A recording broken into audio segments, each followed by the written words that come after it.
There's this great book called The Creative Habit by Twyla Tharp. It's one of my favorite books about creativity. And she has this great chapter about what she calls the spine. This is a term that I've used a bunch on here before in the past, I think. I talked about it specifically in the episode about steel versus soft. And I really love this concept. And it's been kind of a guiding principle for me. And I'll quote from this directly. She says, "The spine is the statement that you make to yourself outlining your intentions for the work. You intend to tell this story. You intend to explore this theme. You intend to employ this structure. The audience may infer it or not, but if you stick to your spine, the piece will work." So I recently did my first two real playtests with Canticle, this game I've been working on that takes place in the past and the present. I've been prototyping like crazy. I've been working on it a lot for like 4 months now. It's kind of crazy. Is that right? Anyway, 3, 4 months. Working on it almost daily. And I did my first couple tests, which was super exciting. And there's a bunch of stuff that really worked. And I don't want to take that for granted. There was a bunch of stuff that went very, very well, better even than I expected. Like mechanically, the game worked. It had a beginning and a middle and end. There were tensions. There were players who were doing smart things. The basic concept like held together and mechanically worked without going off the rails. Pretty cool. There's one huge problem with it. Both of my playtesters expressed at the end of it, they were like, "Hey, by the way, the whole kind of like theme, the whole concept of like this takes place in the past and the present, and you're the emperor who's like, building this city and I'm exploring the city, that theme was basically totally lost on me." Which is a little bit of a problem, right? So it's like in my mind, I'm like, I have this like spine, I have this idea of like what I'm trying to build, and it's not coming across to the player. And so, what do you do? I had to think about this a lot, and I played this a lot with my cousin and friend Emmett, who has tested a bunch of my games in the past. And he was nice enough to kind of sit there and like hash this out with me for quite a while as we sat there at my dining room table. And I think I got to the bottom of it. And what actually happened, which I think is super interesting, is that in some ways I achieved what I wanted my spine to be, and it turned out that part of what I wanted was a misguided, not very good idea for the game. So I'll explain what I mean here. So the game had really kind of multiple core aspects to the spine, right? The first is that since like one player plays as the emperor and the rest plays these wanderers in the future, you have this asymmetric gameplay, and I wanted to have this feeling of like, really, they're playing two different games. The Emperor's playing a city building game, and the Wanderers are playing this exploration game where they have to defeat the Golem somehow, right? And I thought it was such an interesting and weird hook that they're really kind of playing two different games at one time, and the two games intersect with each other in all these interesting ways. The second part of it was that I really wanted to have this sense of exploration and discovery where you're not just discovering different items that do different cool things for you, you're even discovering victory conditions. As you go through and explore these different locations, you find these cards that tell you different ways to win the game. I thought that was very, very interesting. And so the decisions that the Emperor is making are affecting not just what the map is like, not just what you can do there, but what you are intended to do there, how you win the game. I was really hooked on that idea. And sort of implicit in this, the thing that was happening in my imagination was, well, if this is the past and the present, and this is two different games, and we really want to lean into that asymmetry, we should thematically have some real like silence and some real like missing information between the past and the present, right? My original inspiration for this was this game. It was a novel where people were really confused about what had happened in the past. They weren't able to see the past. They understand. They weren't able to understand the intentions of the people who came before them and why they built what they built. And I thought that that was really interesting too. And so I baked it into the game. I actually kind of bent over backwards to make it so that the wanderers were not able to see so easily what the emperor was up to or why they were doing what they were doing. They were only able to kind of like go into this like ruined building and find some items that maybe they could find useful. And both of my players were like, Yeah, I just kind of like it just didn't make any sense to me. Like I was just going into random places and finding random items and like it didn't really connect in any sort of meaningful way. But meanwhile, I was sitting on the other side of the table doing these like interesting puzzle game type things where I'm like I built a church and then I needed to develop like the art and the engineering branch in order to build a cathedral, and like that was a really like interesting and rich thematic experience for me that was totally lost on the Wanderers, and it was like I successfully built that gap of history into the game. And it turns out that silence and confusion and hiding sort of those exciting, fun, and interesting thematic moments from each other is actually not the experience that I want to have at a cooperative tabletop game, right? It's like mission successfully failed. I achieved what I had set out to do. I had achieved the spine that I hoped to make. But once I got there, I was like, well, I don't like this actually. I want everyone at the table to see this cool, thematic, interesting thing. And it caused me to go back and like second guess is like, is this whole spine like I like the asymmetric gameplay thing that intersects in weird ways. I really like this like exploration and discovery of victory conditions, but this other part of it, this like silence, this confusion, this sort of like the unknowability of history, is that really like gameplay that I want? Is that actually part of the spine? So by following the spine really closely, it helps me to understand that I needed to refine what the spine of it actually is.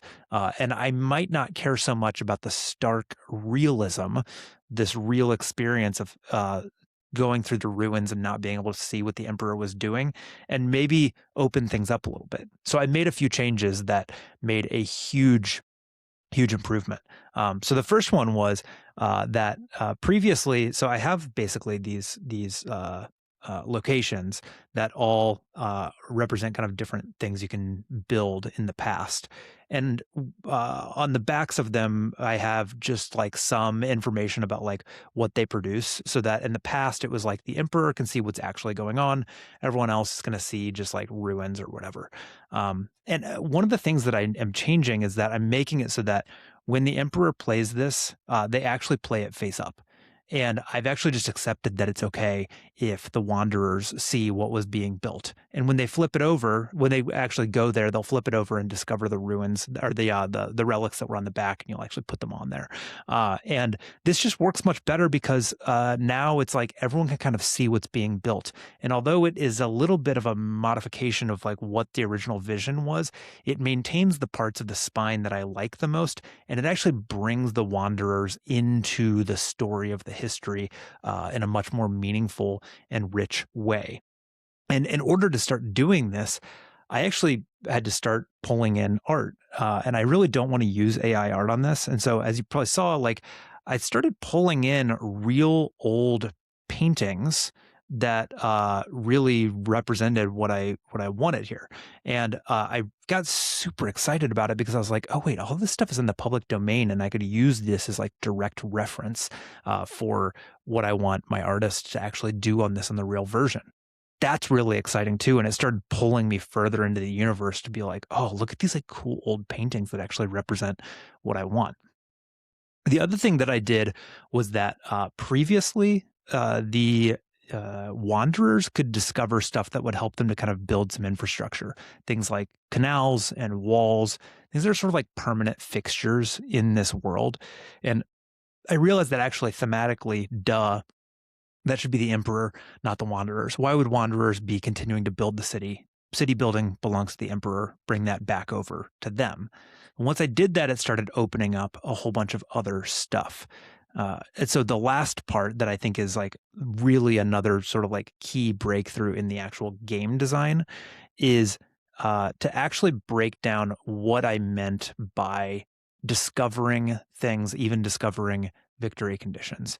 So in the past, I had, a bunch of victory conditions that were in the game. So for example, you could find there's the most basic and obvious victory condition you find at the beginning of the game is just like, just kill the golem, just get the golem to 0 HP, right? no big deal.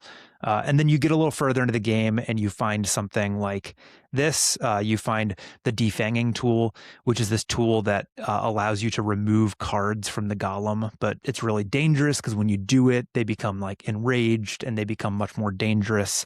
And then you also, on a different location, find this thing, a victory condition that says basically once you've done this successfully 3 times, you win the game, right?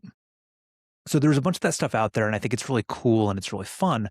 But I ran into this other problem with Discovery where every time, once Emmett had found 3 or 4 of these, he'd kind of like pick 1 or 2 of them and lock into them and optimize his build to go achieve them. And then as the Emperor, I was just sort of like building out more pathways, and he's like, "Oh, what's over here?" And he'd find like more of them. He's like, "I don't need more victory conditions right now, right?" And so I pivoted to where no longer are these victory conditions, but instead each of them has a number of like trophies on them. And I don't know what the exact right number is yet, but we'll say like 10. Imagine you have to play the game and you have to get like 10 of them or 7 of them in order to win the game, right? And so now it's actually really compelling for you to keep on exploring even late into the game because you might find more of these. And so I kind of reframed them as, instead of victory conditions, they're almost like the Emperor's orders. They're like these little missions that you can send people on that are really interesting. And so I started opening things up because I was like, oh, if these are no longer strictly victory conditions and could be, other things, you could start doing really cool stuff like making smaller rewards for more specific, kind of like item specific things. So for example, one of the things you can find in the game is this item called an eye for an eye, which says that after you're attacked by the golem, you attack it right back for the exact same amount of damage, and then you trash this card. So it's like this really powerful, really exciting single use item. But then I thought, you could actually add just another mission or sort of Emperor's orders on top of it called, poetic justice, that says if you use eye for an eye to get the final blow on the golem to bring it to 0 HP, you get an additional 2 trophies, right? So you get this like really powerful item, but you also get this mission that comes along with it that says, hey, if you use this in a really effective, dramatic, exciting way at the end of the game, you're going to get rewarded for it. Or similarly, I had this colossal axe. There's this thing you find, if you kind of build out your sort of military side of things. And the colossal axe allows you to multiple players to come to the same space and tap a bunch of their abilities to all chip in to use this colossal axe together. It's another single use item. And the more people who all sort of like pile in together to do it, the more powerful it is. And then, of course, there's a victory condition, or not a victory condition anymore, a Emperor's orders that says if you do at least 20 damage in a single turn with this thing, you get an extra trophy, right? It even opened things up to do things like this, because I started thinking, well, man, if this is just like open now and there's a whole bunch of ways to accumulate trophies, you could even give ones that are dedicated for the Emperor. So for example, this one, the Labyrinth, rewards you for building all of the walls that are available to you. So you can add walls to the game that make it more difficult for the golem to get to the players. And if you use up a lot of those, all of the ones that are in the box, you get an extra trophy. So now there's like ways for the Emperor to start thinking about specifically building towards these shared victory conditions. And there's more for them to think about when they're playing things. So this is a little bit of a longer one. Those are all the things that I just did, but it was so interesting to me to successfully narrow in on the spine that I thought I had, which was kind of 3 different points, which is perhaps too big to be a spine. It's a bit too broad in some ways. And once I got there, I like successfully built it, and it just made me realize actually the spine was maybe a little bit off center. It's actually not quite exactly what I wanted. And so it was like mission successfully failed. I love it. It was such an interesting thing. I've actually never really had that exact experience before. It was like I built what I wanted and it made me realize it's not quite what I wanted. And now I have a more refined version of what I want. It's asymmetric. It's 2 games at once that intersect in interesting ways. It's exploration and this dynamic sort of Emperor's orders that create a whole bunch of different ways to win the game. So that's where we are. Excited for playtest number 3 coming up real soon.